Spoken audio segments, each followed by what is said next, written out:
Have you ever wondered how, in just one night, a peaceful river can become a raging disaster?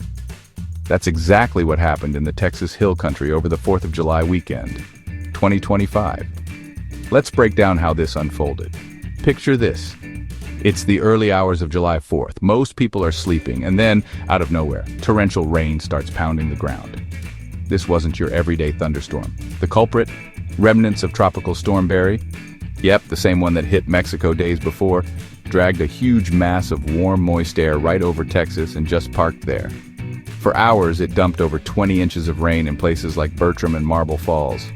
Now, here's where geography turns bad luck into tragedy. The Texas Hill Country is nicknamed Flash Flood Alley for a reason. The land is steep, rocky, and covered in limestone that doesn't soak up water. So when that rain hit, it had nowhere to go but downhill, and fast. The Guadalupe River, for example, shot up 26 feet in just 45 minutes. Imagine going to bed next to a calm river and waking up to a monster flood sweeping away homes, RVs, even entire camps. But there's more. Scientists say climate change is making storms like this more intense. Warmer air holds more moisture, so when it rains, it pours, literally. The heaviest storms now drop about 20% more rain than they did in the 1950s.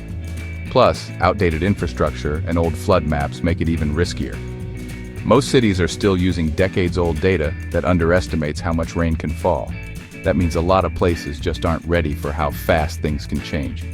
So, was this just a freak event? Not really. It's part of a growing pattern and a wake-up call. Stay safe, stay alert, and always respect the power of water.